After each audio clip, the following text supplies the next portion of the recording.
Eu me formei em contabilidade em 1996, já tem alguns dias, né? E me formei, sou diplomado com registro, atualmente não atuo, meu registro está... Eu pedi para deixar ele...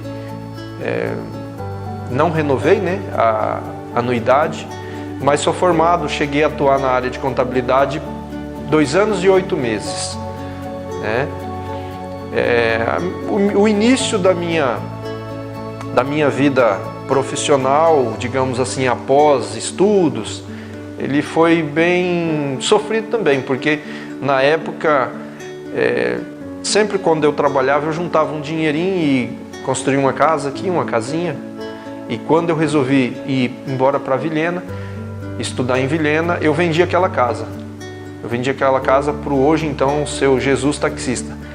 Vendi, não me lembro em termos de valores, mas fui para Vilhena. Em Vilhena eu aluguei um pontinho, uma salinha e montei um escritório de contabilidade. Até então eu tinha trabalhado aqui 8 meses com a saudosa Vera Bauman. E a Vera, uma pessoa muito dedicada, e viu em mim uma dedicação tremenda, porque como eu não trabalhava aos sábados, houve uma certa resistência do esposo, Paulo Lopes, que hoje é muito meu amigo, em me contratar, me dar uma oportunidade. E eu provei para eles, eu falei, eu gostaria de ter 15 dias para mim te provar que eu posso trabalhar com você sem te dar prejuízo de tempo. Então ali o escritório abria às 7h30, eu chegava geralmente 6:50, ajudava a zeladora a limpar, recolher o lixo, a dona Silmara na época. E durante esse período, no meu horário de almoço, eu corria em casa, almoçava, voltava, e existiam uns boletins na época de contabilidade, que não existia internet, chamado Informare, IOB. Eram uns livros assim, sabe, enormes. Para quem é do ramo do direito sabe, estilo Vadimeco, um livro muito grande. Mas vinha 4, 5 livros daquele a cada 3 meses, e aquilo ali eu debruçava naqueles livros e estudava, porque a minha vontade era muito grande. Então eu comecei na escrita fiscal e com mais ou menos 3 meses, quando a moça que trabalhava fazendo a folha de pagamento se ausentava, eu já sabia calcular FGTS, terço de férias, multa de FGTS, tudo de acordo com os informativos, né? Foi então que eu resolvi ir para Vilhena e abrir um escritóriozinho pequeno, né? Consegui comprar na época um computador, era muito caro, né? Com o dinheiro de uma casa eu comprei um computador, uma escrivania, um arquivo, pouquíssimas coisas, e se foi o meu dinheiro. O restinho de dinheiro que sobrou, eu aluguei uma outra salinha, na época não existia kitnet, mas como se fosse, pagava o primeiro mês, e comprei uma bicicleta velha, e aí eu mandei fazer 1000 cartãozinhos de visita. Aí eu pegava aquela bicicleta, vestia uma roupinha bem bonitinha, né, simples, mas bem arrumadinho, e deixava a bicicleta numa esquina, sabia que ninguém ia me roubar, e saía de porta a porta, né. Com pouco tempo aí, com 6 meses, 7 meses, eu estava com 10, 12, cheguei a ter 18 clientes nesse escritório, né. Foi então que eu, almejando algo a mais, fui para a cidade de Coniza, né. Aí entra uma outra parte, né, sobre o meu pai, né. O meu pai foi uma pessoa que, ao contrário da minha mãe, o meu pai, ele era uma pessoa muito ponderada, né. E a perca do meu pai não foi uma perca comum. Eu costumo dizer que a perca do meu pai foi uma perca muito, muito maior, emocional, do que mesmo financeira, porque a gente já estava criado, né? E digamos assim, que os grandes erros cometidos pela minha vida foram após ele falecer, né? Porque meu pai, ele era muito companheiro, ele era muito conselheiro. Então, na época, meu pai teve câncer, lutou contra o câncer durante 5 anos.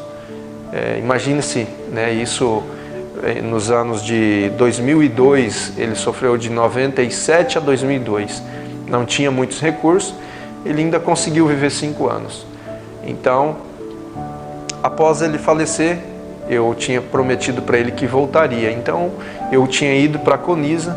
Em Conisa eu comecei a trabalhar com informática e voltei para São Miguel, trabalhar com informática, mas já com o nome de Infomax, né? Eu criei esse nome, né? Me veio na cabeça, né? E abri aqui o negócio, pequenininho, né?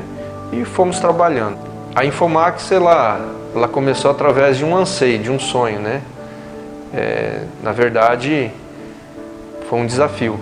Durante 13 anos eu trabalhei com automação comercial, a parte de informática, automação comercial, e o grande diferencial era a questão da assessoria que a gente fazia. A gente não se limitava apenas em instalar um sistema. Ali eu sempre procurava treinar não só explicar para o comerciante, para o empresário, mas também para os seus colaboradores a grande função que tinha o sistema na forma gerencial.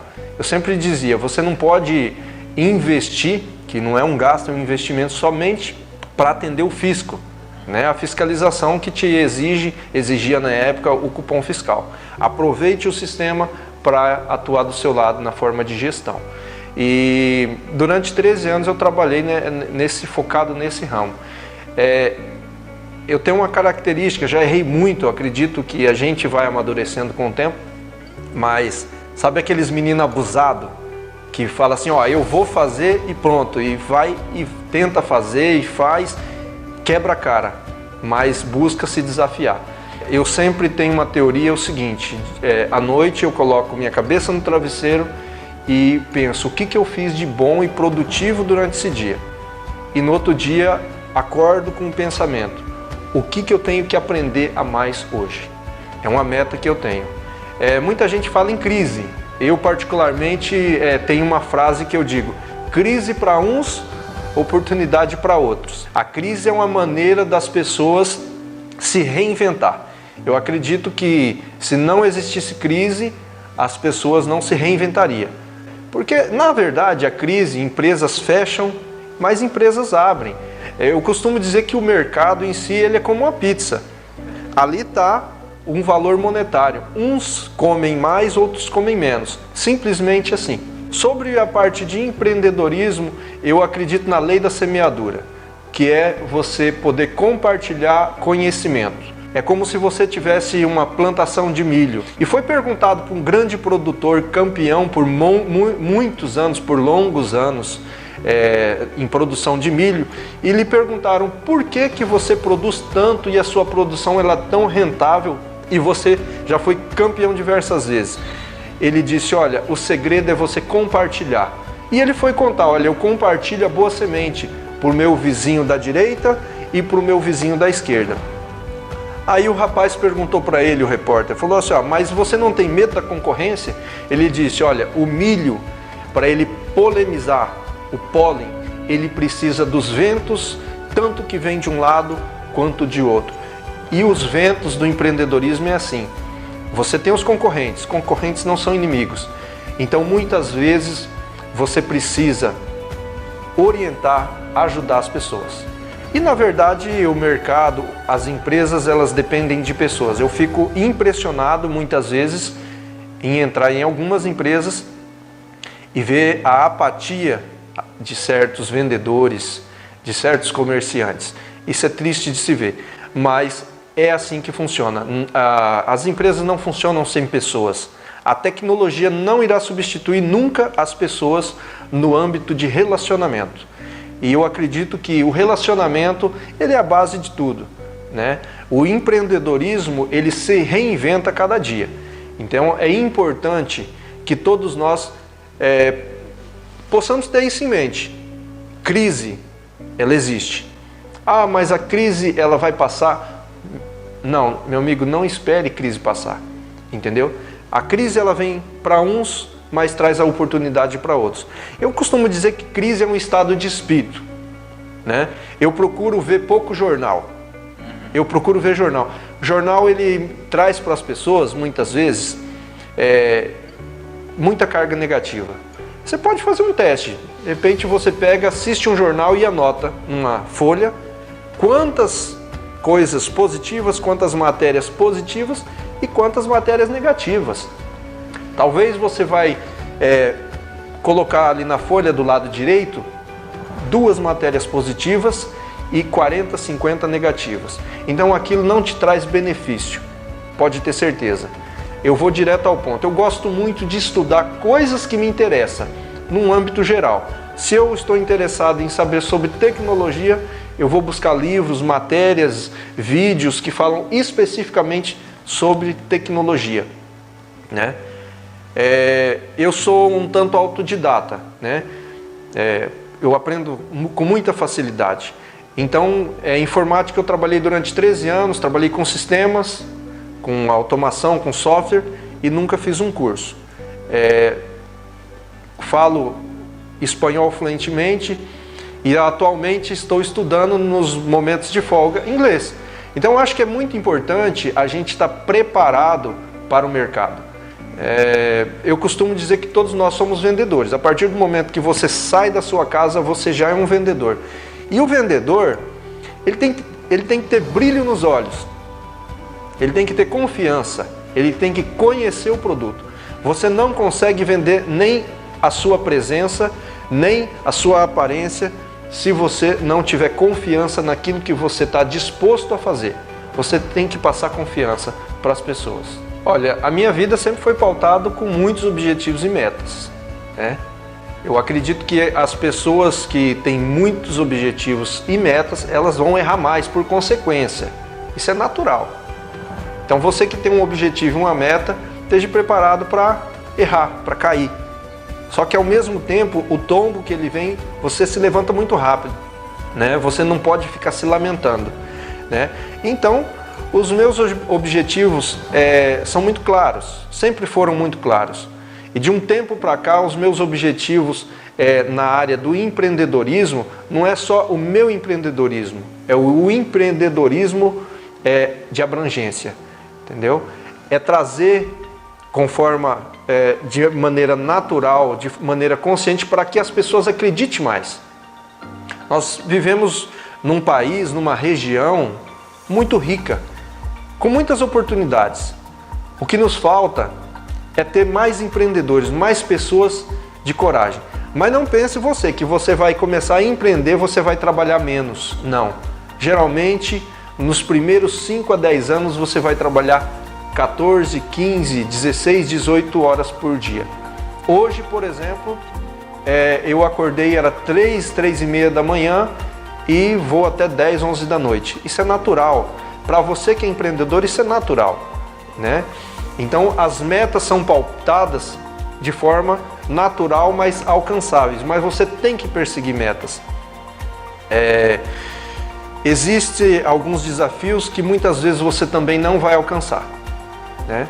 Então tenha sempre em mente aquilo que realmente você tem focado, tá? Enquanto tem os otimistas, tem os pessimistas e tem aquelas pessoas medíocres, né? Os otimistas são aquelas pessoas que vai te comprar, que vai comprar o seu produto porque ele acredita em algo. O pessimista, não vale a pena a gente nem comentar sobre eles, né? Porque você lidar com pessoas muito pessimistas também traz algo negativo, tá? E as pessoas medíocres, como o nome diz, ele vive de média. Você não tem que ser medíocre, você tem que ser uma águia, um visionário, você tem que ser uma pessoa que enxerga talvez a quilômetros à frente. Para quando aquilo acontecer, você está à frente de tudo. Você precisa ter visão, né?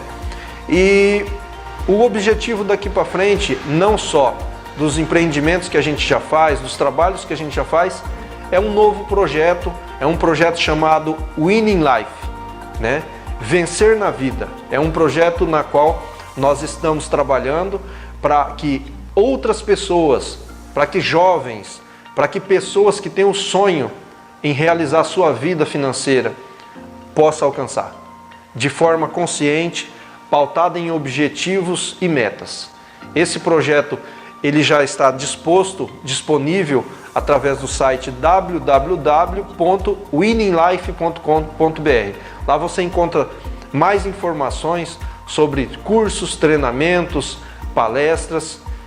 E é muito importante que você que quer empreender, você possa realmente se preparar, né? Não seja um aventureiro. A pessoa que quer empreender, ela tem que buscar conhecimento. E saiba, empreendedorismo é o que gira, é o que roda a economia, né?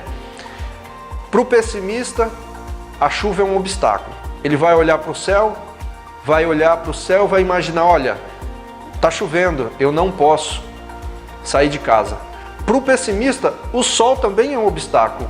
Ah, está quente, eu vou sair de casa, eu vou me queimar. Mas para o otimista é diferente. O otimista, ele enxerga oportunidades. Na hora da chuva, o otimista fala, eu vou vender sombrinha, eu vou vender um guarda-chuva, vou vender uma capa de chuva, né? Na hora do sol, ele tem as alternativas. E na hora da chuva, de repente, se inundar tudo, ele vende um barco. Se ele tiver o barco, ele faz um frete, ele transporta as pessoas. Então, imagine você, tudo na vida você pode ter uma oportunidade, que muitas vezes está ao seu alcance. Muitas vezes essa oportunidade está a 1 metro do seu nariz. Mas para você enxergar ela, você precisa estar preparado. Você tem que começar a se preparar agora, né? O futuro não existe, o futuro é agora. O futuro ele passa a existir quando você se prepara, você começa a colher. É a lei da semeadura. Ajude ao seu próximo e você também será beneficiado.